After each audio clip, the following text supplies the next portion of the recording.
Olá pessoal, sejam bem-vindos a mais um vídeo do nosso canal Laboratório EAD.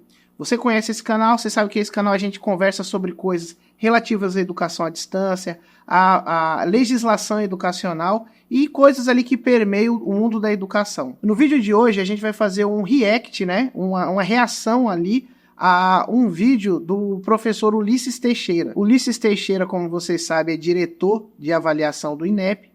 E ele deu uma entrevista ali para a TV Senado, né, num canal que chama Futuro do EAD no Brasil, onde ele fala um pouquinho sobre perspectivas que ele tem da educação à distância, né, como que estão ali esses dados aí do censo, fala também ali sobre essa questão da suspensão que a gente teve aí para os cursos EAD. Então, foi uma entrevista muito interessante, né, onde ele colocou alguns pontos, né, alguns pontos que são interessantes para a gente que trabalha com educação à distância, e aí a gente aqui do canal Laboratório EAD decidiu fazer um react desse vídeo, né, como tem alguns temas muito interessantes, que é para a gente aqui, para a gente que trabalha com EAD, eu acho que é interessante a gente colocar esses pontos e a gente analisar cada ponto que ele coloca ali na entrevista, tá? Então, a gente começa ali a entrevista, ele falando um pouquinho sobre como funciona a estrutura avaliativa hoje, né? Como que os sinais, né, que é o Sistema Nacional de Avaliação da Educação à Distância, como que os sinais ali projetou essa avaliação, né?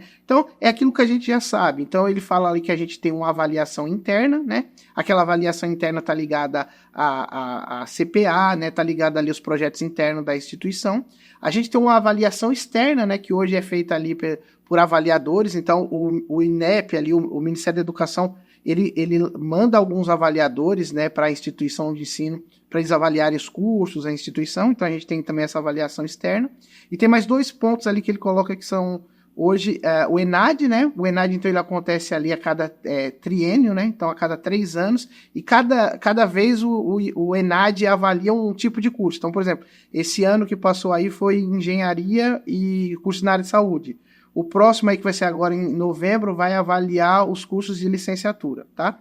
E além do ENAD, a gente tem também o censo, né? Então, o censo é o que faz o levantamento aí de como está o aproveitamento dos egressos, o aproveitamento dos alunos em geral. Então, o primeiro ponto ali, o Ulisses Teixeira trouxe deu um panorama de como que seria, de como está hoje esse processo de avaliação do ensino superior, né? Então ele contextualizou para a gente tentar entender como que está hoje, para a gente pensar nessas mudanças que vão ter aí a partir do novo marco regulatório. Ele coloca ali também na entrevista que o Brasil, e de fato é um dos países que tem a maior estrutura de avaliação do ensino superior, né? Então essa estrutura que a gente falou aqui desses 4 itens avaliativos ali, é uma estrutura que é bem robusta mesmo, né?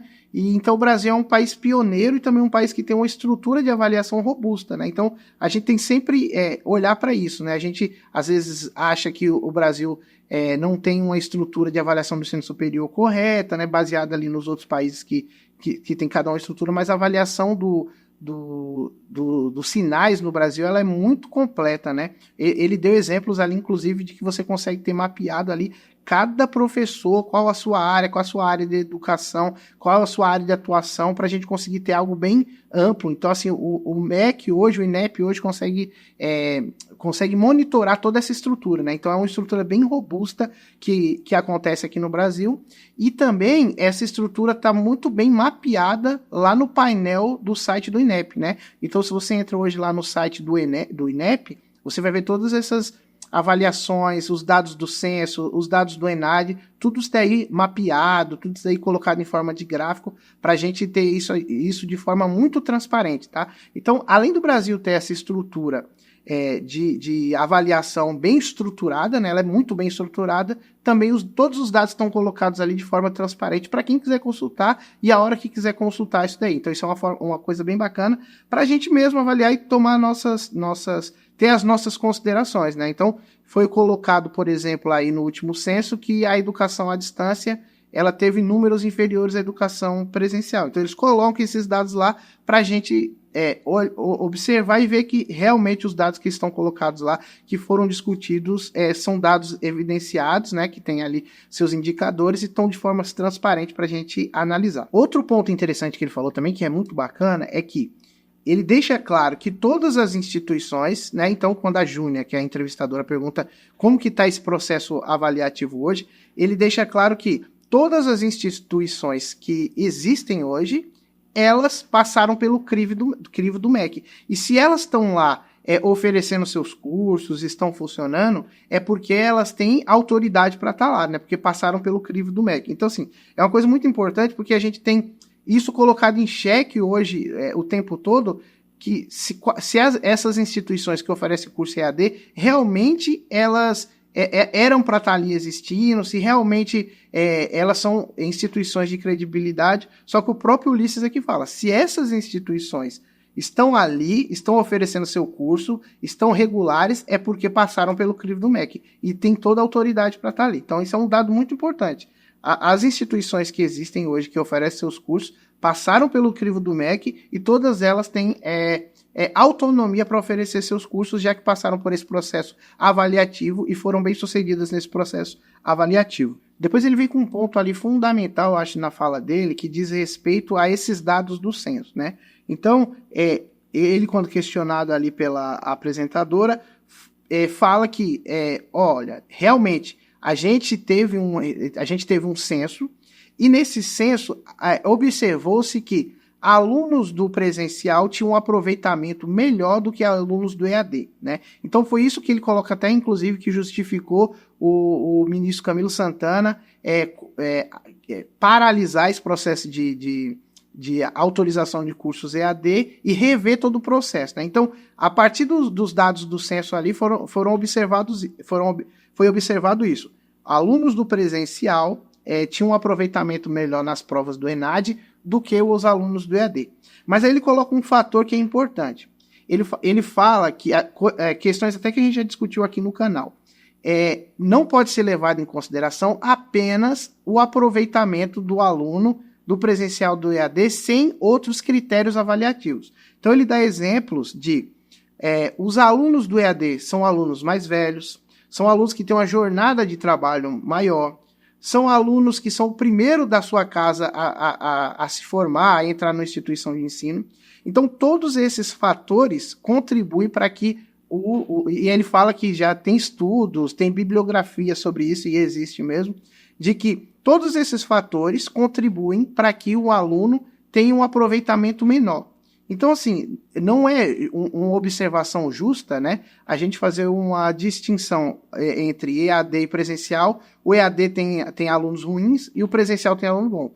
Tem todos outros fatores, igual ele coloca aqui, socioeconômicos, que tem que ser levado em consideração. Então, eu achei isso aí um ponto muito importante que ele levantou, que não existem, não é que o EAD tem aluno ruim e o presencial tem aluno bom. Existem faculdades ruins e existem faculdades boas. Isso aí não tem a ver com a modalidade, tá? Então isso é um ponto positivo que vale a pena a gente observar ali na fala dele. Outra questão também que foi abordada ali foi a questão da tecnologia, né? A Júnia pergunta para ele quais são os rumos ali da tecnologia, como ela pode auxiliar ali a educação e a educação à distância. Então, o Ulisses fala um pouquinho sobre a questão dos 40%, né? Então, uma saída para a educação hoje em dia é o híbrido, né? Então, ele cita até a legislação lá que possibilita os alunos terem 40% EAD e as instituições ofertarem 40% EAD. Então, o híbrido é uma realidade. E também ele traz um outro dado bem interessante, que não é que todos os cursos na modalidade EAD estão aumentando enquanto os cursos na modalidade presencial estão diminuindo. Então ele traz um dado bem interessante, que os cursos, por exemplo, o bacharelado, eles têm uma tendência de procura maior no presencial. Então quando você tem um curso de bacharelado, a tendência é que a maioria dos alunos sejam na modalidade presencial.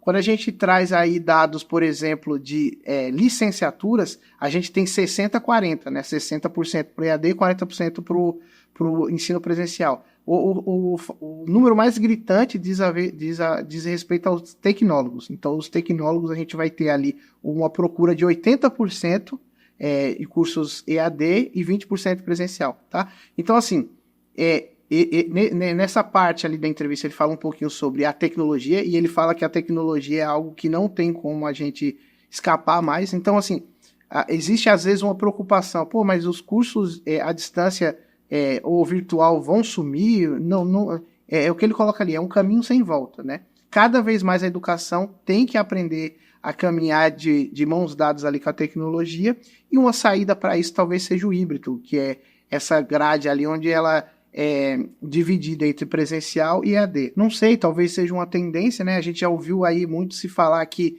nesse novo marco regulatório talvez vai ser exigir mais aulas presenciais, né? Então talvez por isso que ele traz essa questão do híbrido aí, para a gente já ir se acostumando aí. Então, ele fala da questão da tecnologia que é fundamental, mas que talvez seja um meio termo ali entre presencial e EAD, que é o que a gente chama de ensino híbrido. Bom, numa outra etapa ali da entrevista é abordado o assunto da formação de professores, né? Então isso é um tema bem interessante para a gente aqui, até porque a maioria dos cursos EAD ali que a gente tem são na área de licenciatura, né? Então a gente tem essa preferência aí, cursos de licenciatura EAD, né? Então ele fala um pouquinho que hoje a gente consegue ter um censo bem detalhado de cada perfil de professor. Então, se você entrar lá no painel do ENEP, você tem lá dados de professores, eles conseguem ter, ele dá até um exemplo que fala que dá para consultar o professor no nível do CPF, né? Saber qual professor oferece determinada disciplina, se está dentro da área de formação dele, né? Então ele faz toda aquela, ele faz toda essa estrutura aí.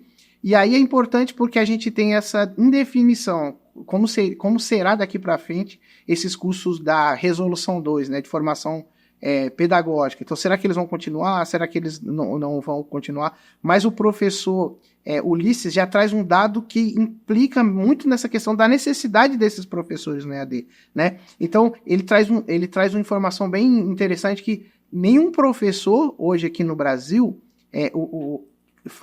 tem a sua formação, por exemplo, um professor que é formado numa USP da vida, ou numa Universidade Federal do Rio de Janeiro, ele se forma ali e sai do seu local de formação para dar aula em outras cidades, mais do interior do Brasil. Então, seria basicamente o seguinte, um professor que se formou na Universidade Federal Fluminense. Não existe essa tendência no Brasil dele migrar para dar uma aula lá no Acre, por exemplo, né? Então, ele coloca que o ensino à distância ele é muito benéfico nesse sentido, na parte de formação de professores, que um professor se forma e consegue dar aula ali para o Brasil inteiro, já que a gente não tem esse processo de migração ali dos professores, né? Então, no que diz respeito à parte de formação de professores, ele dá um indicativo ali, um indício de que o MEC não deve mexer nessa estrutura de forma substancial, já que a gente tem essa necessidade de oferta de professores para o Brasil inteiro, e a gente sabe que existem lugares mais afastados ali do país que realmente tem essa carência de professor e precisa daquele professor ali, né? Ele fala um pouquinho também na entrevista sobre a questão do ENAD, né? Então, como eu falei, o ENAD é uma prova que acontece a cada 3 anos, e esse ano, em novembro desse ano, a gente vai ter ali o ENAD focado nas licenciaturas, né, na formação de professores. E aí ele fala um pouquinho sobre essa questão de mexer na estrutura do ENAD, né? Então estão se pensando novos formatos ali do ENAD, que hoje o ENAD funciona com uma prova de 30 questões mais específicas e 10 mais gerais, né?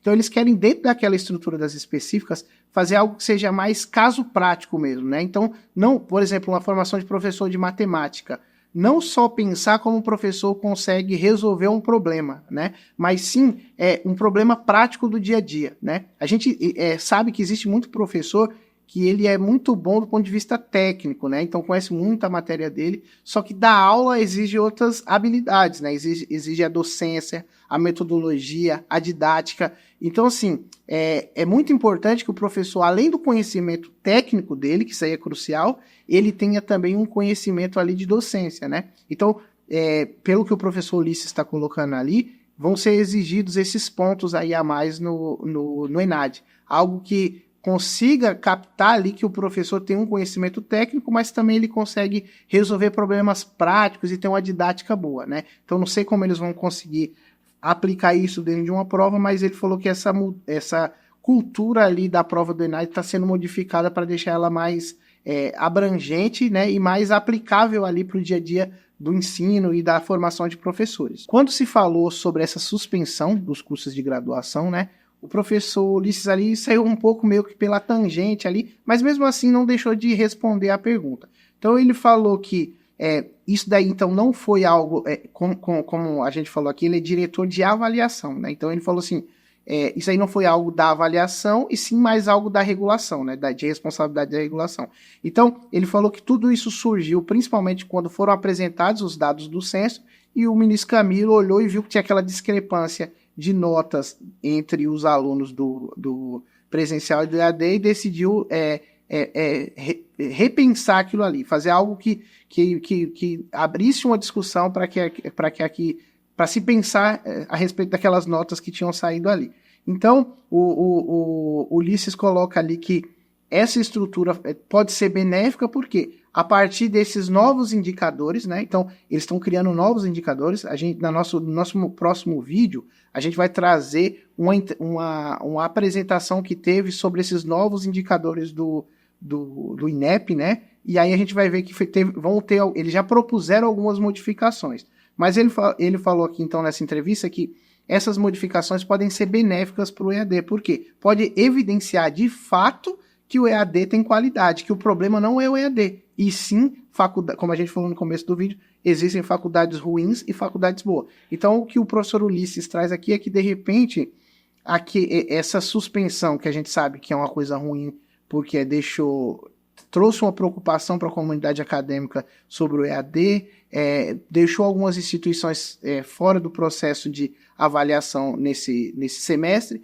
mas talvez isso aí seja algo benéfico ali para a educação à distância, porque vai conseguir evidenciar. Então, vai conseguir fazer com que os cursos de EAD continuem sendo oferecidos e que se mostre que esses cursos de EAD têm qualidade. Foi abordado também um assunto bem interessante que diz respeito a como é a regulação nos outros países, né? A gente tem um vídeo aqui no canal que fala sobre o processo de acreditação. Eu indico vocês assistirem aí, que explica um pouquinho como funciona. Mas o professor Ulisses, ele trouxe essa problemática de que a regulação do ensino superior no Brasil fica toda a carga do Estado. Então ela é muito centralizada, né?